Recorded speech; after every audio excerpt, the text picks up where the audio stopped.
Ah, et puis je viens de me rendre compte que j'ai oublié de parler d'un sujet super important. Bref, je veux te parler de dépendance aujourd'hui parce que je veux te sensibiliser sur des affaires. Parce que moi, je suis rendu chauffeur Uber de temps en temps. Je fais ça comme sideline. Puis je vois tout arriver dans mon char avec vos vapoteuses. Là, puis avec votre 50 mg de nicotine. Là.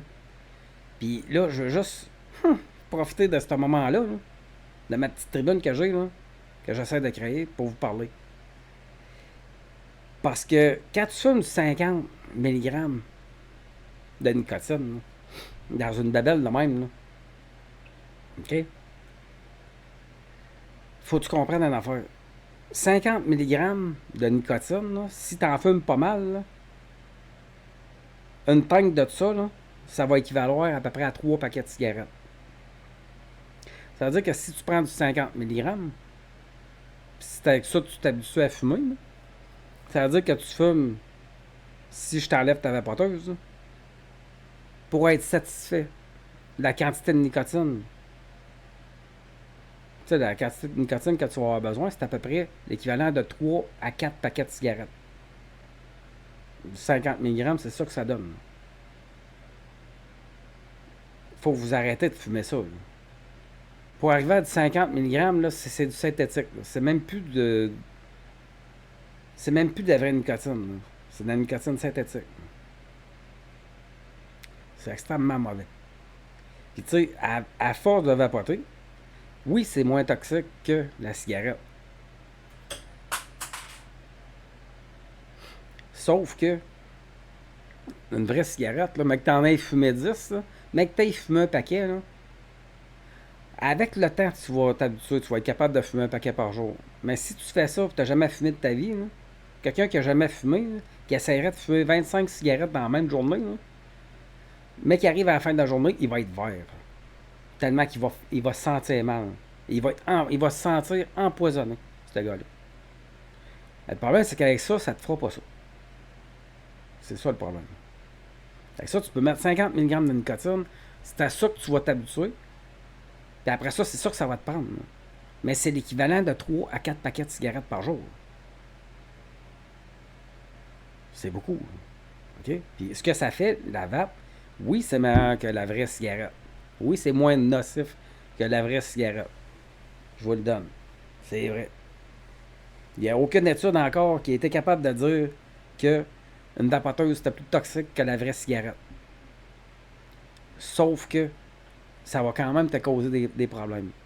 Moi, j'ai utilisé ça souvent pour arrêter de fumer. Ben, je vais vous donner un truc pour arrêter de fumer sans rien.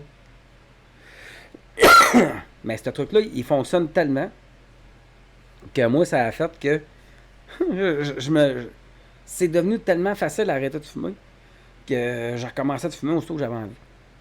En me disant, oh, je vais réarrêter. Puis c'est vrai que je réarrêtais facilement. Sauf que à toutes les fois, j'avais une espèce de gros sevrage. Puis dans ce temps-là, j'avais plus tendance à manger, donc je prenais du poids. Fait qu'à un moment donné, je me suis acheté une vapoteuse puis j'ai arrêté de fumer avec ça. Ça fonctionne, c'est merveilleux. Quand c'est dans un but d'arrêter de fumer, il n'y a, y a rien de mieux que ça. Parce que moi, je commençais avec du 15 mg de nicotine. Fait que là, je m'achetais une bouteille de 0 puis une bouteille de 15. Je commençais juste avec du 15, puis plus ça allait, de semaine en semaine, plus je mettais un pourcentage élevé de 0 au lieu du 15. Fait que tranquillement, j'arrêtais de fumer de même. Ça me prenait peut-être 2 mois, puis j'arrêtais de fumer. Puis quand tu arrives à 0 mg, en bas de 1 mg de nicotine dans une vapoteuse, ça arrête tout ça. Quand tu es rendu à du 0,5, là, à un moment donné, tu l'oublies. Tu pars de chez vous, puis tu l'oublies, puis fait que là, tu fumes pas de la journée parce que tu l'as oublié chez vous, mais ça te dérange pas. Fait que quand tu es rendu sur le 0,5, c'est ça que ça fait. Fait que c'est ça qui est cool. C'est qu'on peut se sevrer tranquillement, progressivement, puis arrêter de fumer sur une période de peut-être 3 4 mois. Fait que tu sens même pas l'effet de sevrage, puis t'as pas de rage de bouffe, de rien. Fait que c'est vraiment cool pour ça. Mais, s'il vous plaît, lâchez votre 50 mg de nicotine. Là. C'est dangereux là, ce que vous faites. Là. Puis à un moment donné aussi, si vous vapotez trop de même, là, ce que ça va vous faire, hein, Ça va vous faire des clames dans la gorge. Vous allez devenir la gorge extrêmement collante. Fait que, mec, tu manges des amandes ou des affaires comme ça, là, des biscuits, là, ça va tout te rester collé dans la gorge. Puis là, tu vas tout le temps faire parce que ça va tout te rester pogné dans la gorge. C'est fatigant, là, mon homme. Là. T'as même pas idée à quel point c'est gossant. Puis aussi, ça t'expose à pogner la même maladie que ceux qui travaillent dans des usines de popcorn. Il y a une maladie, ça rend les poumons collants. C'est comme un. Fait que je veux dire, c'est pas sans risque, la vapoteuse, OK? Fait qu'il faut pas y aller à grand coup de poumon là-dedans, puis à gros chaud de boucan. Hostie, puis.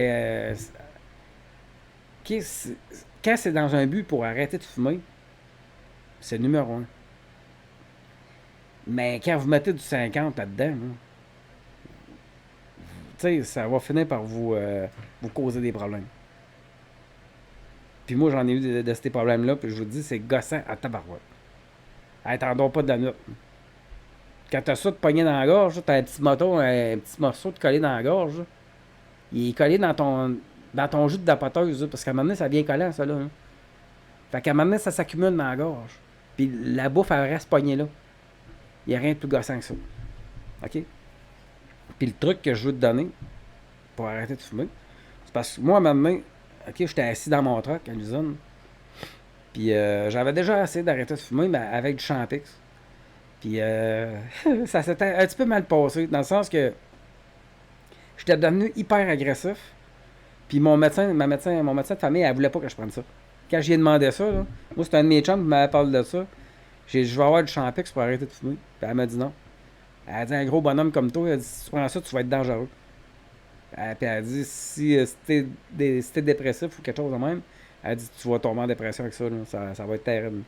Puis ma conjointe de l'époque aussi, elle m'avait montré un article dans le journal qui parlait que le taux de suicide de ceux qui prenaient du Champix était extrêmement élevé. Fait que, sauf que moi, j'étais vraiment motivé à arrêter de fumer, fait que j'avais décidé de prendre ça. Puis ça fonctionne. Vraiment, là. Tu te fixes une date sur le calendrier, tu commences à prendre ça. Au début, c'est une demi-dose, mais quand tu tombes sur la dose complète, la cigarette, tu la jettes à terre, parce qu'elle goûte tellement mauvais que ça bloque complètement. Tu sais, le fait de fumer, ça coupe l'apport en. Tu sais, c'est comme le cerveau, c'est comme si ça ne recevrait pas de nicotine. Fait que ça nous arrête de fumer d'un coup sec. Fait que même si on fume, ça devient. C'est comme si on n'avait pas. Fait qu'on devient extrêmement agressif. Puis en plus, c'est un dépresseur. Puis moi, ça m'a causé du somnambulisme. En tout cas, à un moment donné, j'ai décidé d'aller vendre mes canettes. J'étais là-dessus. J'avais arrêté de fumer. Là. J'avais fixé une date sur le calendrier. Puis je me suis même pas rendu à la date. J'ai arrêté avant, là, tellement que à un moment donné, la cigarette, elle goûte dégueulasse. Puis, fait que tu la jettes à terre. Puis en plus, même si tu fumes, ça t'enlève pas la rage que tu avais de fumer. Fait que ça donne rien. Fait que ça marche vraiment. Sauf que ça nous transforme quasiment en tueur en série. Ça n'a aucun bon sens. Fait que moi, maintenant, je me dis ça, je me dis, regarde, pour me changer les idées, je vais aller vendre mes canettes. Fait que je m'en vais au maxi, puis je commence à. Là, sauf que j'arrive là, puis il y avait un gars qui était en avant de moi, puis j'étais proche de Robert Fort, puis il y a beaucoup de santé mentale qui vont là. Puis le gars qui était en avant de moi, je voyais qu'il était pas normal. Là. Puis, tu sais, il y avait un sac de canettes qui avait ramassé toute la journée. Puis là, il essayait de passer. Il essayait de passer ses canettes dans la machine, mais il n'y avait pas de consigne sur la canette. Fait que la machine, il redonnait tout le temps la canette. Ben lui, il était vraiment motivé à vendre sa canette. Fait qu'à toutes les fois qu'il retombait, il repognait et il remettait dedans. Là, pendant ce temps-là, il en pognait un autre. Des fois, il réussissait à pogner un 500. Fait que là, il était tout content. Fait que là, il continuait à essayer de vendre ses canettes, mais ça faisait 1 heure qu'il était là, style. Moi, je suis là en arrière de lui et j'attends. Là. Il y a juste une machine qui marche. L'autre est brisée. Je la regarde faire, là, je l'haïs. Là. Je l'haïs, je la regarde et j'ai le goût de le tuer, là, tellement qu'il m'énerve. Je la regarde faire par remettre tout le temps la même crise de canette, tout le temps dans le trou. Puis elle retombe tout le temps. Je me dis, à un moment donné, il va comprendre. Il comprend pas. Fait qu'à un moment donné, je fais dans mes poches, j'avais une pièce ronde. Je donne la pièce, je pogne son sac de canettes, je le crisse dans la poubelle. Dans le bac à recyclage, je dis, garde, je dis, man, tes canettes sont pas consignées. Ils passeront pas. Moi, j'en ai 2 sacs à vendre, là. Fait que décalisse. Je te donne une pièce, crisse ton camp. Hey, là, il était fâché, là. Il a rouvert la poubelle, il a repris son sac, puis il a recommencé à essayer de vendre ça. Fait que je me suis choqué, j'ai écrit ça à coup de pied sur son sac de canettes. Ça a tout envolé dehors, dans le parking, il y en avait partout. Hey, lui, il était choqué noir, ça, il voulait qu'on se batte. Il a failli me battre avec. Finalement, ça a fini, il y a un agent de sécurité qui est arrivé. Fait que j'ai sacré mon camp. Je lui ai donné mes 2 sacs de canettes que j'avais à vendre. Fait que finalement, ça a bien fait pour lui. Puis là, je me suis en allé chez nous. J'ai fait de la rage au volant en m'en allant chez nous. Je me suis quasiment abattu avec un livreur de pizza. Juste parce qu'il m'a dépassé. J'ai pogné un air après. En tout cas, fait que c'est ça. Fait que le soir, en tout cas, je me couche. À un moment donné, je me réveille à plein milieu de la nuit. J'étais en train de pisser dans la poubelle. Fait que là, je vais me dire, qu'est-ce que je fais là? Une fois lâché, t'es capable d'arrêter ça. Fait que je finis de pisser. Je retourne me recoucher. À un moment donné, je me réveille un peu plus tard dans la nuit. J'étais rendu couché. On restait dans un gros bloc appartement. J'étais rendu couché dans le corridor. J'étais à côté. Dans la porte de la voisine. Je pense que j'avais essayé d'aller voir la voisine, moi, là. Dans plein milieu de la nuit. Mais la porte était barrée. En tout cas, j'étais assis à terre, à côté dans la porte, puis je dormais là. Fait que je me suis réveillé parce qu'il faisait froid. Tu sais, ça m'aurait. Maintenant, je me demande. Tu sais, puis je me demandais, voyons, qu'est-ce que je fais ça, t'sais? J'avais aucun souvenir entre les deux, là. Fait que je retourne me coucher, puis ça restait de même. Le lendemain soir, dans la nuit, ça m'a refait la même affaire. À un moment donné, je me réveille, j'étais encore en train de pisser dans la poubelle. Voyons, tabarnak, c'est quoi ça, cette affaire-là? Fait que je retourne me coucher. Je me réveille un peu plus tard, j'étais rendu couché. Mon gars, il avait un gros lit Fisher Price en char bleu. Il y avait comme un gros bord, tu sais, qui faisait la tête de lit. Je me suis réveillé à un moment donné, j'étais rendu couché sur la tête de lit. Là, je dormais là. Je me suis réveillé, ben, j'avais fret, j'avais pas de couvert. Je me suis réveillé, j'étais, voyons, qu'est-ce que je fais ici, hostie? Voyons, hostie, là, je suis rendu somnambule. Fait que j'ai dit, là, la prochaine fois, je vais me réveiller en plein milieu de la rue, là, je vais être couché dans la rue. Je vais me faire passer dessus par un truc à vidange. J'ai dit, regarde, j'aime autant fumer, puis rester couché dans mon lit. Fait que j'ai arrêté le champix. J'ai recommencé à fumer, mais bref. Fait que le gars qui était venu me voir, il y a un gars qui vient me voir à l'usine, je suis à côté, je fume ma cigarette. Il vient me voir, il dit, tu veux arrêter de fumer? Je dis, oh, oui, là. Je pensais qu'il voulait me parler des lasers, là. Ça commençait dans ce temps-là. Là. Il dit, je vais te donner un truc. Il dit, toutes les fois que tu vas te brosser les dents le matin, là, il avait remarqué que j'avais les dents blanches, que je me brossais les dents. Fait qu'il dit, toutes les fois que tu te brosses les dents, il dit, dis-toi que j'arrête de fumer, j'arrête de fumer. Il dit, fais juste te répéter ça dans ta tête. Il dit, tu vois, qu'est-ce qui va arriver? Bon, je vais l'essayer. Je veux rien à perdre. Fait que, en tout cas, je dis, tu peux retourner dans ton truc, à cette heure. Fait que laisse-moi tranquille. Je vais fumer ma cigarette tranquille. Fait que je commence ça le lendemain, j'arrête de fumer, puis ça. J'ai fait ça 4-5 jours de suite. Puis un matin, je me suis levé. Puis je me suis dit, je vais essayer de pas fumer avant midi pour voir si ça marche son truc. J'ai réussi à pas fumer de l'avant-midi. J'ai réussi à me rendre jusqu'au souper. Puis là, ben, je me suis dit, bon, ben, étant donné que j'ai réussi à me rendre jusqu'au souper, je vais essayer de me rendre jusqu'à demain matin. Puis j'ai réussi comme ça. Fait que j'ai arrêté de fumer avec rien pantoute.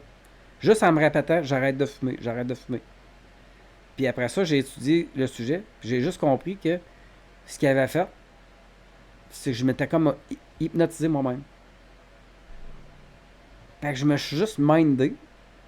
Ma conscience, elle a donné l'ordre à mon inconscient d'arrêter de fumer. Fait que j'ai arrêté de fumer. 50 ans, j'ai pas fumé pantoute. Il y a un soir, je suis dans un souper de compagnie. J'avais commencé à jouer au golf. Comme tu vois, j'étais un amateur de golf. J'ai un gilet de golf, casquette de golf. Puis je mets même mes souliers de golf quand je marche, quand je sors. Je veux dire, j'adore le golf. Mais bref, j'avais commencé à jouer au golf. J'avais fait un super beau coup. J'avais réussi à faire un eagle.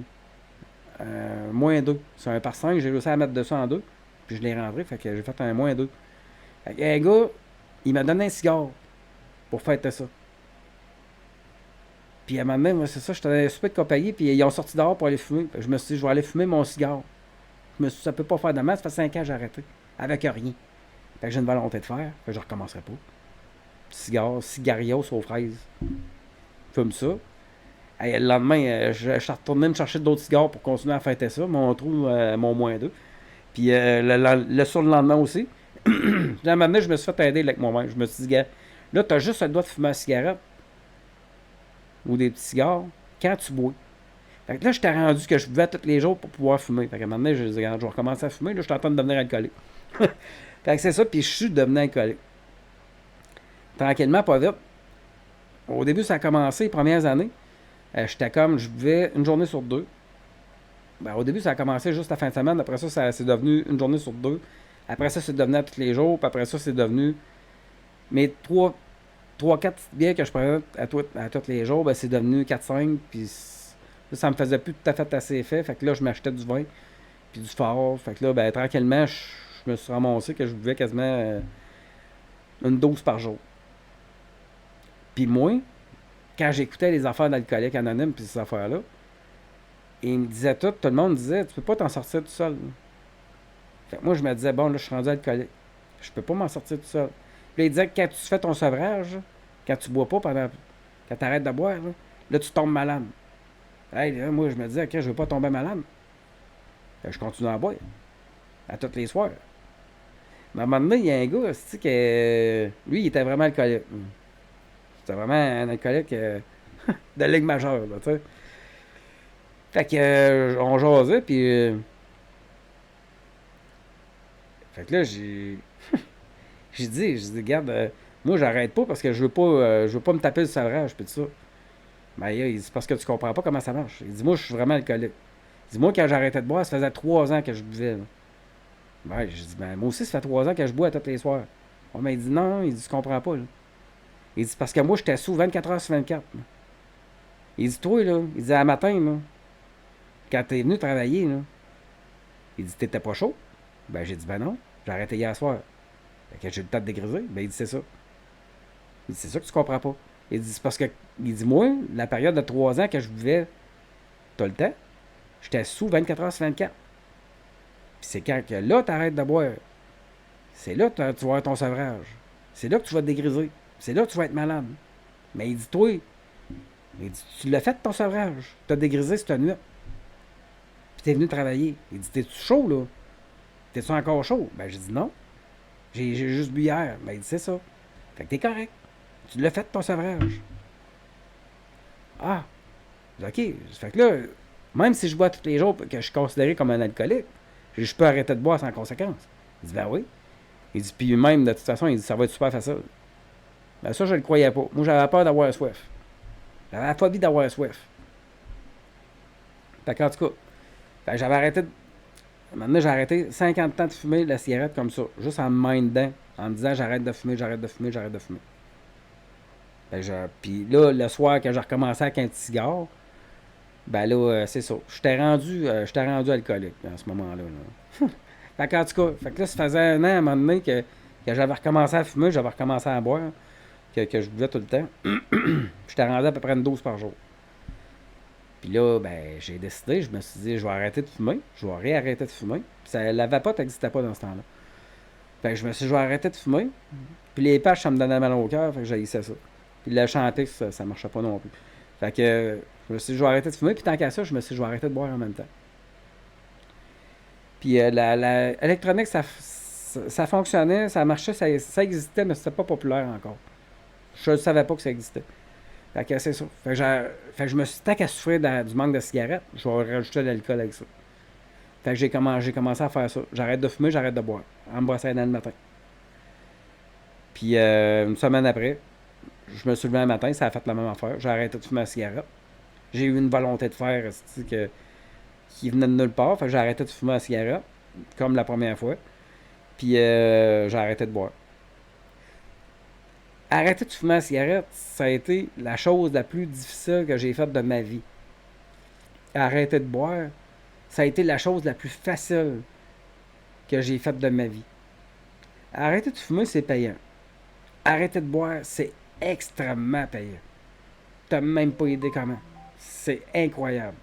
Quand tu es habitué de boire à tous les jours, là, si tu arrêtes de boire, mon homme, là, tu vas redevenir en santé et en forme et de bonne humeur. Ça va être terrible. Et tu vas recommencer à dormir comme du monde. Tu travailleras plus à la nuit tout le temps. Tu n'as même pas idée à quel point tu vas te faire un cadeau à toi-même. Puis que c'est la chose la plus facile, le défi le plus facile que tu n'auras jamais fait de ta vie.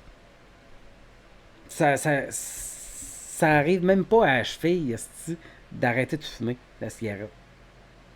Ça se compare pas à tout. La cigarette, là, ça nous affecte mentalement. 24 heures sur 24, même la nuit, quand tu rêves, tu penses à ça. Quand tu arrêtes de fumer du jour au lendemain de même. Puis c'est pour ça que le monde a tellement de misère, que le monde recommence. Parce que ça ne lâche pas. Ça ne lâche pas de la journée, tu as le goût de fumer constamment. Fait qu'il faut constamment que tu te convainques à ne pas recommencer à fumer. Puis t'en as, là. Puis c'est légal, là. Il n'y a rien qui t'empêche à part ta volonté, là. Mais arrêtez de boire. Le premier soir, je me suis dit, ouais, je prendrais bien un verre. Le deuxième soir, rien vers tout. Ça m'a même pas passé par la tête. Je pensais à la cigarette beaucoup, par exemple. Là. Mais à l'alcool, jamais. Je pensais même pas à ça. Fait que j'ai arrêté de fumer et j'ai arrêté de boire comme ça, la même journée. Puis c'est ça, j'ai étudié le sujet. J'ai juste compris que, en réalité, c'est comme si notre conscience était le maître de chantier, puis notre inconscient, c'est comme si c'était nos employés. Mais qui était dur de comprendre. Fait que quand tu le répètes souvent, c'est comme quand ta blonde te répète souvent, va poser le cadre dans le salon. Va poser le cadre dans le salon. À un moment donné, t'es tanné de l'entendre, tu le fais. Fait que c'est ça. Fait qu'à un moment donné, ton corps, il est écœuré de t'entendre. Fait qu'il le fait. Fait que t'arrêtes de fumer. Tu te mets à gruger les pattes de la chaise, mais t'arrêtes de fumer. Quand t'as réussi à te minder comme il faut. Puis ça, ce que je me suis aperçu, c'est que ça fonctionne aussi pour s'encourager à faire des choses. Mettons que toi, tu procrastines. Tu veux réaliser un projet, mais que tu le remets tout le temps au lendemain. Tu te dis tout le temps, demain, je vais le faire. Demain, je vais le faire. Comment arrêter de procrastiner? Tu peux faire la même affaire que ça. Demain, je commence à écrire mon livre. Demain, je commence à écrire. Demain, je commence à écrire. Demain, je fais telle affaire. Demain, je commence à aller au gym. Demain, je commence à aller au gym. Demain, je commence à aller au gym. Première chose que tu vas savoir, tu vas être rendu au gym en train de t'inscrire. Tu vas t'asseoir en avant de ton clavier, tu vas décider d'écrire un livre. C'est comme ça que j'ai réussi à écrire mon livre. Que j'ai réussi à me décider de l'écrire. Parce que, tu sais, pour moi, c'est bien plus facile de... C'était plus facile de m'écrire des textes, puis de travailler comme je suis habitué de travailler. C'était ma zone de confort. Au début, quand j'ai commencé à faire ça, moi, j'ai commencé à faire de la prévention du suicide.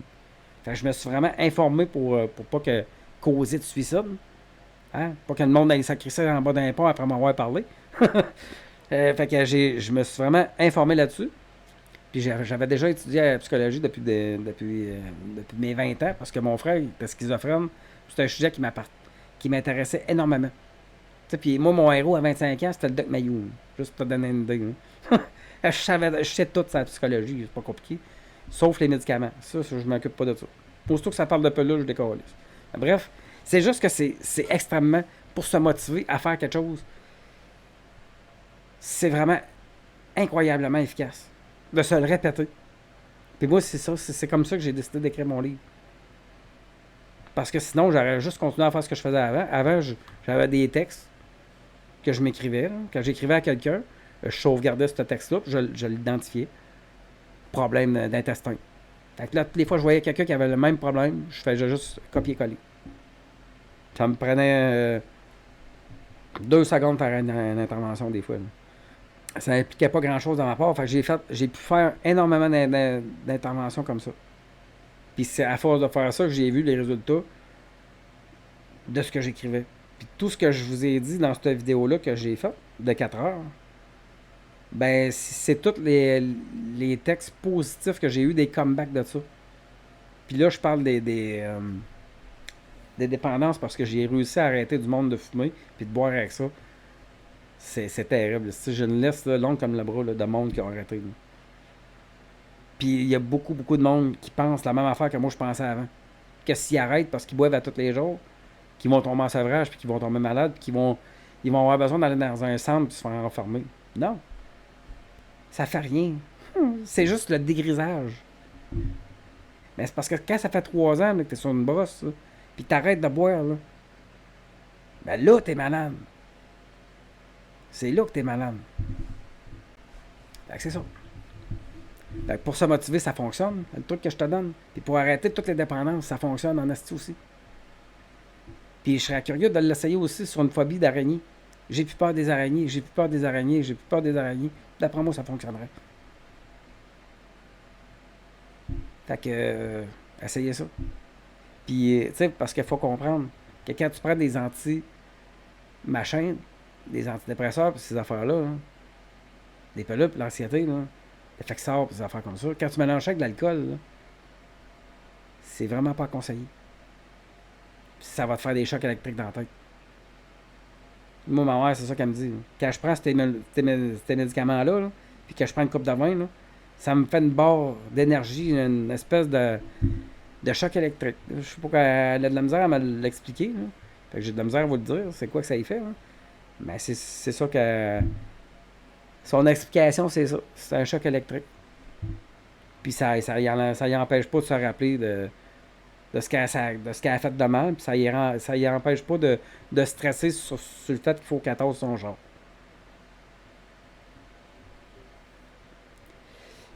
Fait que, on a fait le tour. Fait qu'après avoir ça dans le livre, je pense qu'il reste les anecdotes, puis mon truc, comment faire le meilleur jambon au monde, puis comment faire le meilleur bacon. Mais ça, si tu veux le savoir, il va falloir t'ajouter le livre. Je te dis, tu vas faire le meilleur bacon de ta vie, même. Puis le meilleur jambon de ta vie. Même ta grand-mère, elle va être jalouse de ton jambon. Elle va te dire comment t'as fait. Je l'explique très bien dans le livre comment faire le meilleur jambon de ta vie. Le jambon va devenir ton mets préféré. Même si t'aimes pas ça. Je te dis, là, ça va être terrible. Fait que, salut tout le monde. Prenez soin de vous autres.